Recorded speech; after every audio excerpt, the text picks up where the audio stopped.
एक बार फिर स्वागत है दोस्तों आप सभी लोगों का। और हम जयपुर को एक्सप्लोर कर रहे हैं और अब हम एक नई प्लेस पे जा रहे थे। तो पिछली प्लेसेस तो आपने देख ही लेंगे और नहीं देखी हैं तो चैनल पर वीडियो आ चुके हैं और उन प्लेसेस को आप देख सकते हो। और अभी हम जा रहे हैं सीधा जंतर मंतर, और जंतर मंतर जा कर के ही हम देखेंगे नज़दीक में उसके सिटी पैलेस भी है, हवा महल भी है। तो देखते हैं अब और क्या कुछ हम एक्सप्लोर कर पाएंगे। लगभग यहाँ से 2-2.25 किलोमीटर दूर है जंतर मंतर, और जंतर मंतर पहुँच कर के ही बच गए भाई ने तो मार ही दिया था रॉन्ग साइड से ओवरटेक करके।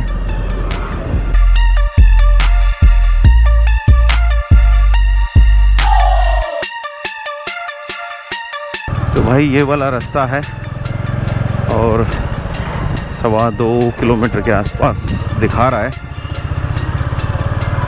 पहुंच जाएंगे 5-7 मिनट में। हालांकि ये जो रास्ते हैं ये गलियों के अंदर से हैं, जो कॉलोनियां हैं उनके अंदर से। मेन रास्तों से गूगल भी लेकर के नहीं जा रहा, ये भी अपना शॉर्टेस्ट रूट ढूंढता है। तो और दोस्तों पिछले वाले वीडियो कैसे लगे आप लोगों ने अभी तक कमेंट करके पूरा भरा नहीं कमेंट बॉक्स।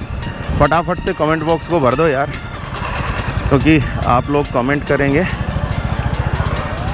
तभी तो हमें पता चलेगा कि क्या कुछ है। और इधर तो जाम लगा पड़ा है भाई, जाम लगा हुआ है।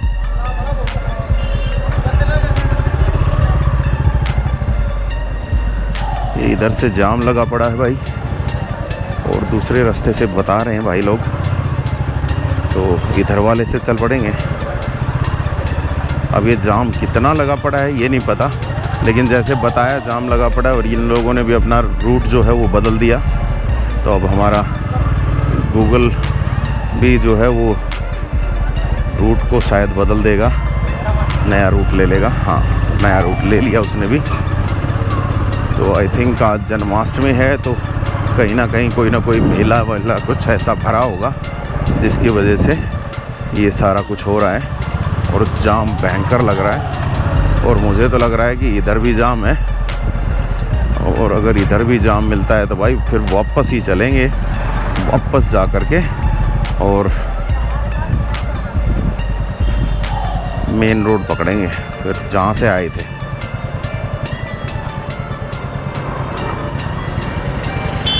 ये देखो भाई, ये इधर जाम लगा पड़ा था।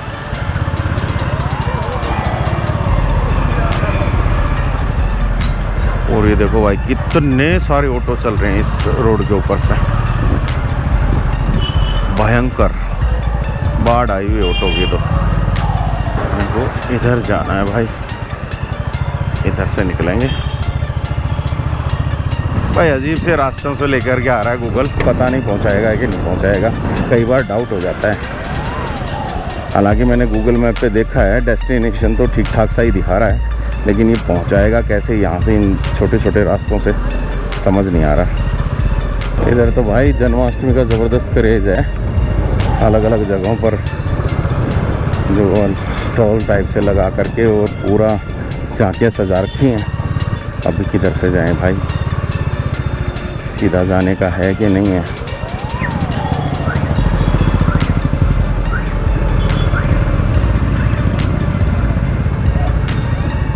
जाने का तो है भाई, लेकिन शायद बड़ी गाड़ियों को नहीं आने दे रहे। चलो अच्छी बात है, ये तो अपने को सीधा मिल जाएगा रास्ता। नहीं तो एक बार तो डर हो गया था कि कहीं यहाँ पर रोक तो नहीं देंगे। और भाई अब तो भूख लगाई है यार, 2 बज गए हैं। सुबह से केवल 2 पराठे खाए थे और उसके बाद कुछ खाया ही नहीं है। इधर से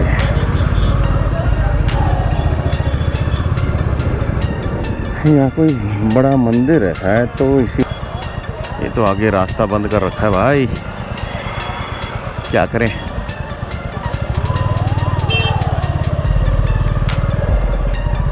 वापस मोड़ो भाई,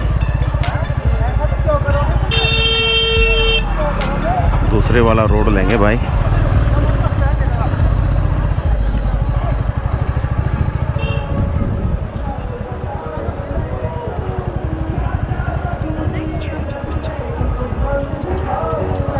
ये वाला लेते हैं रोड।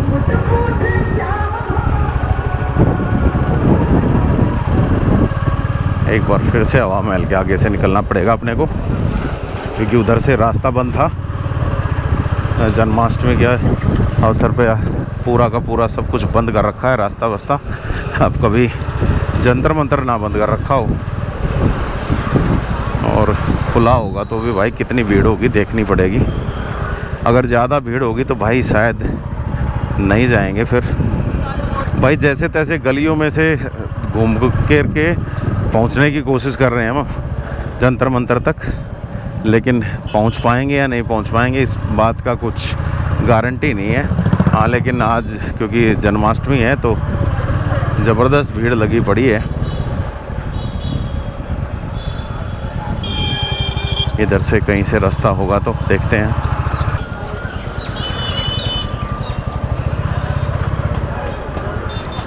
भैया जी, जंतर मंतर जाने के लिए किस तरह से होगा? आगे से घूम के आना पड़ेगा?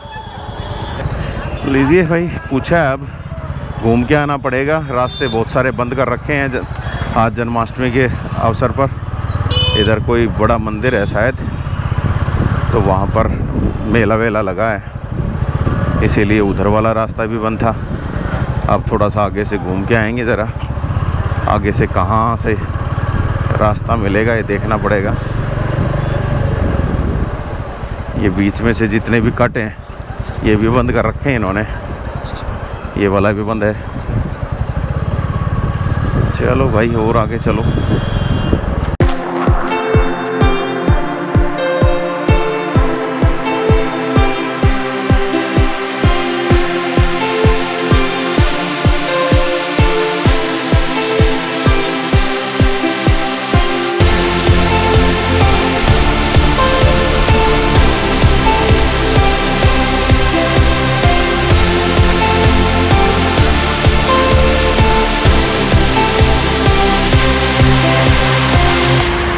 ये मिल गया, लेकिन यहाँ से तो जाने का अंदर रास्ता ही नहीं है। चलिए कोई नहीं, हवा महल आ गया भाई, और हवा महल के ऊपर से वापस से घूम करके आएंगे दूसरी साइड से, और तब यहाँ पर जहाँ कल रात को पार्किंग में लगाई थी बाइक, वहीं पे पार्किंग में लगाएंगे।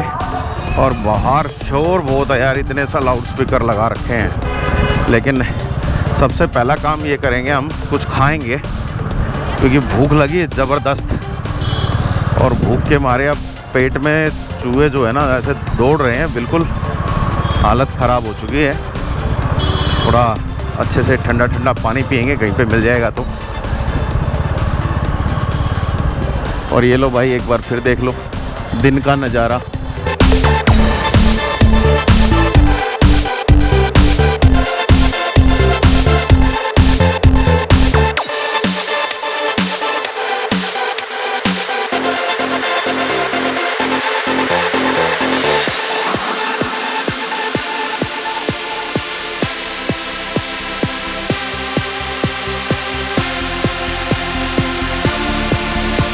बाइक को तो उधर पीछे पार्किंग में लगा दिया है, और अब हम चल पड़े हैं पैदल पैदल। और आज जयपुर में जन्माष्टमी के अवसर पर है ना, बड़ा ज़बरदस्त जो है मेले टाइप से भरा हुआ है। और इधर ही कोई गोकुल मंदिर कोई बता रहे हैं, तो वहाँ पर भी जो है सारी वो भीड़ उधर ही है। तो एक बार वो भीड़ भी आपको दिखा देता हूँ कि कितनी ज़बरदस्त भीड़ है। ये यहाँ पे देख सकते हो, पूरे के पूरे रोड जो हैं वो भरे पड़े हैं आगे। और काफ़ी सारी जगहों पर तो आपको बताऊँ कि पूरा का पूरा जो रोड था वो बंद कर रखा था कि केवल इस भीड़ से बचने के लिए। तो ये कुछ हालात हैं यहाँ पे भीड़ के। और यहाँ पर देख सकते हो लोगों ने अपने निःशुल्क जो हैं सेवा शिविर भी यहाँ पर लगा रखे हैं। तो एक बार हम एक काम करते हैं, पहले पानी वानी पी लेते हैं, कुछ खाते हैं, और उसके बाद मैं आप लोगों से मिलता हूँ। पानी तो इधर से ये फ्री सेवा से पी लिया है, और अभी एक ये पैटीज़ ली है, ये खाएँगे चलते चलते, और सीधे चलते हुए जाएंगे। और यहाँ पर जो ये आप मेला भरा हुआ देख रहे हो, ये भी देख लो, यहाँ पर ज़बरदस्त मेला है।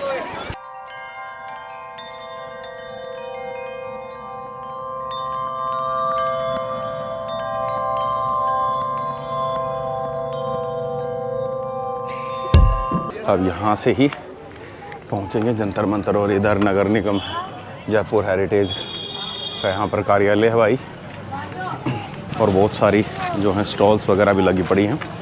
सामान अगर आपको कुछ ख़रीदना है तो ख़रीद सकते हो। यहाँ देख लीजिए, ये है जयपुर के छोटी छोटी स्टॉल्स, और उधर भी देख लीजिए ये है, और बिल्कुल सामने हमारे सिटी पैलेस है। तो भाई सिटी पैलेस तो पहुंच गए हैं। ये सिटी पैलेस आप मेरे पीछे देख रहे हो। यहाँ का जो टिकट काउंटर है वो भी दिखा देता हूँ।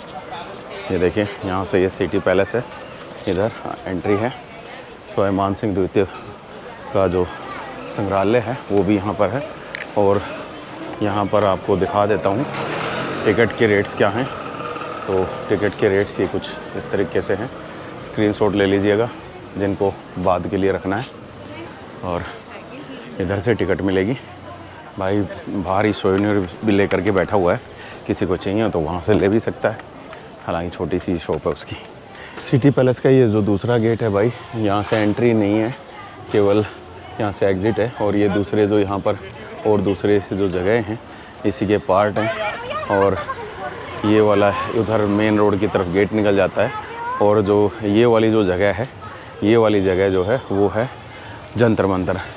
तो चलिए पहले जंतर मंतर चलते हैं और उसके बाद देखेंगे कि कहाँ पर और क्या कुछ जाना है।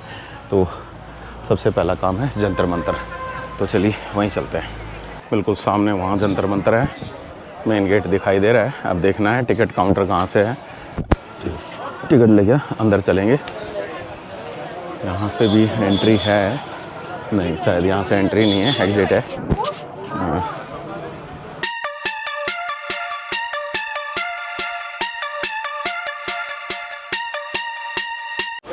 तो यहाँ पर टिकट काउंटर है भाई, और जिसको टिकट लेनी है वो देख सकता है भाई। अपने यहाँ पे 52 रुपीज़ की जो है टिकट है इसकी। तो जिसको भी लेनी है वो यहाँ से आकर के ले सकता है यहाँ से। और शायद ऑनलाइन का भी ऑप्शन है, तो आप ऑनलाइन भी पे कर सकते हो। लो जी, टिकट ले लिए हैं। अब अंदर चलते हैं। वो सामने गेट है और ये टिकट है। टिकट दिखाएंगे और अंदर जाएंगे भाई। तो बस अब अंदर जाना है और देखते हैं क्या कुछ यहाँ पर ख़ास है।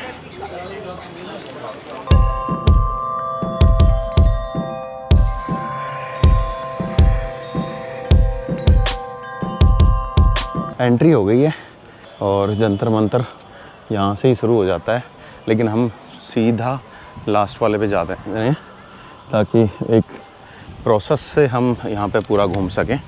तो भाई आप लोगों को बता दूं कि ये जो जंतर मंतर है वो ज्योतिष शास्त्र और टाइम देखने के लिए बनाया गया था।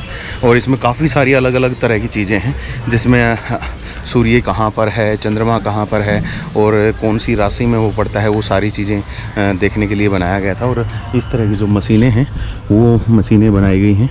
आप यहाँ पर देख सकते हैं। इन यंत्रों पर वैसे चढ़ना मना है, लेकिन इस तरह की जो चीज़ें हैं वो यहाँ पर बनाई गई हैं। एक ये इधर भी है।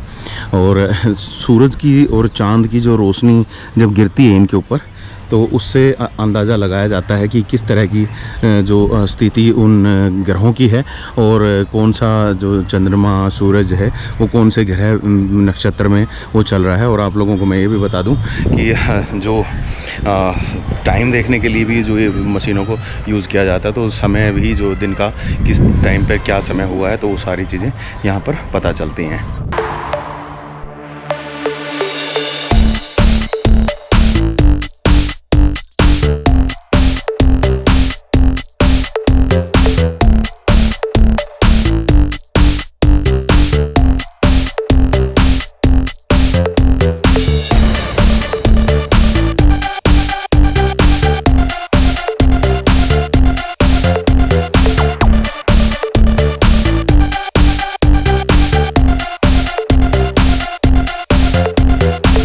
और देखिए, जिस प्रकार मैं आपको बता रहा था कि ये जो मशीनें बनाई गई हैं टाइम कैलकुलेट करने के लिए बनाई गई हैं, तो यहाँ पर कुछ इस तरीके से यहाँ पे मार्किंग की गई है।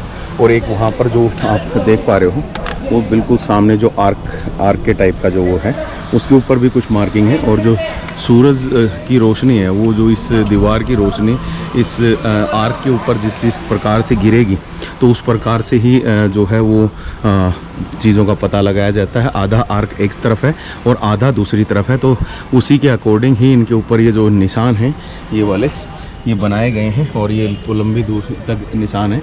और अगर इनका टाइम देखना होता है तो यहाँ से ये दरवाज़ा है, ये अंदर से सीढ़ियाँ लगा रखी हैं और ऊपर तक आप चेक कर सकते हो, तो वहाँ तक आपको जाना पड़ेगा। और वहाँ नीचे भी इसी तरीके से उसके बराबर में सीढ़ियाँ लगा रखी हैं और उस सीढ़ी के ऊपर चढ़ करके आप जो पेड़ पे धूप और छाँव जो पड़ रही है उसके मुताबिक जो है वो आप जो टाइम है वो डिसाइड कर सकते हो। इस दौरान आप बीच में देख सकते हो कितने अच्छे से गार्डन को तैयार किया गया है। और यहाँ पर जो जितने भी ये यंत्र बनाए गए हैं इन यंत्रों पे एक्चुअल में चढ़ना मना है, और जो चढ़ने मना है तो जाहिर सी बात है इनके ऊपर चढ़ करके तो नहीं देख सकते। लेकिन यहाँ पर अब क्योंकि ये यंत्र काफ़ी पुराने हैं और अब हमारे देश की धरोहर भी हैं ये, तो इनको ख़राब करना भी नहीं चाहिए। हाँ, हालाँकि इनको जानना समझना ज़रूरी है, और क्योंकि जिस टाइम पर कुछ भी नहीं होता था उस दौरान में इस तरह के जो यंत्र थे वो तैयार किए गए थे। जैसे कि मैंने आपको वहाँ बड़े वाली मशीन पे बताया था कि आर्क बना है और इसमें भी ये जो नंबर हैं ये नंबर यहाँ पे बनाए गए हैं। तो दोनों तरफ में ये नंबर है, मैं आपको दिखा दूँ। ये देखिए ये 360 डिग्री तक का दिखा रहा है और ये 330 डिग्री पे है। ऐसे ही ये पूरा का पूरा डिग्री जो मापता है। और इधर की तरफ आप देखोगे तो ये 30 डिग्री है, ये 60 डिग्री है। और इस तरीके से अलग अलग मशीनें हैं जो अलग अलग चीज़ों को दिखाने के लिए इस्तेमाल की जा रही हैं। तो यहाँ पर काफ़ी सारी मशीनें हैं और आप उनको यहाँ पर आओगे तो ज़रूर एक्सप्लोर करोगे तो आपको पता भी चलेगा। और यहाँ पर मैं आप लोगों को ये भी बता दूँ, जहाँ इस वक्त हम खड़े हैं ये आपकी राशि फल को बताने के लिए ये यंत्र बनाए गए हैं। और यहाँ पर हर एक के ऊपर लिखा है, जैसे कि अगर आप वृष राशि से हैं तो ये वृष राशि का जो भविष्य फल है वो यहाँ पर बताता है। और उधर की तरफ वो मिथुन राशि का है और इधर ये कैंसर का है और यहाँ पर वो विर्गो का है। तो अलग अलग तरह की जो राशियाँ हैं उनके सभी जो राशियाँ हैं ये उनको बताता है। तो ये सारे के सारे ये मशीनें हैं जो राशियों का फल बताते हैं। और इससे भी आगे और मैं आप लोगों को दिखा देता हूँ, आगे जो सूर्य और चंद्र की जो दिशाएं हैं उनको भी बताने के लिए यहाँ पर चीज़ें बनाई गई हैं। कुछ छोटे छोटे जो यंत्र हैं वो यहाँ पर भी बनाए गए हैं। सभी का बारे में मुझे पूरी जानकारी तो नहीं है, लेकिन चक्र यंत्र इसका आप पढ़ लीजिएगा पूरा, अगर किसी को समझ आता है तो देख लीजिएगा। यहाँ पर एक ये बनाया गया है और यहाँ पर कुछ लाइनें इसके ऊपर से खींची गई हैं जो पत्थर यहाँ पर लगाया गया है। वहीं दूसरी तरफ अगर आप देखोगे तो यहाँ पर बीच में एक छोटा सा यंत्र और लगाया गया है जिससे जो पूरा का पूरा हर जगह के जो कहाँ कहाँ पर इस वक्त सूर्य है शायद वो बताने के लिए है। ये बीच में एक और अलग से प्लेट लगाई है और उसकी जहाँ पर भी जो छाया गिरती होगी उसके अकॉर्डिंग होता होगा। और इधर एक और यंत्र भी है, आप लोगों को वो भी दिखा देता हूँ। राम यंत्र लिखा हुआ है यहाँ पर और ये देखिए। और ये सन एंड द हेवनली बॉडीज़ के बारे में उनके एल्टीट्यूड वगैरह के लिए बताता है। और यहाँ पे बीच में एक ये रोड लगी हुई है, इस रोड की जिस जगह पर भी छाया आती है उसी जगह में ही जो वो सन है वो होगा। तो ये चीज़ें हैं और काफ़ी सारी डिटेल्स इनके लिए चाहिए भाई, क्योंकि साइंस है तो साइंस की पूरी ज़्यादा नॉलेज तो मुझे भी नहीं है। तो ज़्यादा नॉलेज नहीं होने की वजह से आप लोगों को पूरी डिटेल नहीं बता सकता। लेकिन हाँ, ये है साइंस के प्रति अगर आपकी रुचि है तो आप जंतर मंतर ज़रूर आइए। आप यहाँ पर भी आ सकते हैं, एक जंतर मंतर दिल्ली में भी है, आप वहाँ पर भी जा सकते हैं। यहाँ दूसरा भी एक और दिख रहा है मुझे, क्रांतिवर्तन यंत्र। और ये किस काम के लिए आता है ये यहाँ पर देख लीजिए। इस यंत्र से ग्रह नक्षत्र आदियों की क्रांति शपथर आदि जाने जाते हैं। तो ग्रह नक्षत्रों की क्रांति जो समझते हैं भाई वो देख लीजिएगा। यहाँ पर भी वैसा ही कुछ बनाया गया है, बीच में एक रोड लगाई गई है और उसके बाहर से कुछ नंबरिंग सी की गई है और उसी के अनुसार ही जो सारी चीज़ें ये डिसाइड करते थे। लेकिन जाहिर सी बात है भाई, इन चीज़ों को समझने के लिए आपको उतनी समझ होनी चाहिए ताकि आप लोग इसको समझ के और बेहतर तरीके से वर्क कर पाएँ।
देख ही लिए आपने क्या कुछ है। तो भाई इसको ब्लॉग को अब यहीं पर ख़त्म कर रहे हैं और अब हम निकलेंगे अजमेर के लिए। तो अब आगे का रास्ता जो होगा अजमेर का होगा। तो नई राहों पर कुछ नई खोज करते हुए आपके साथ चलेंगे, कुछ आप लोगों को नया दिखाते हुए। तो मिलते हैं नए रास्तों पर। चलिए तब तक के लिए टाटा बाय बाय।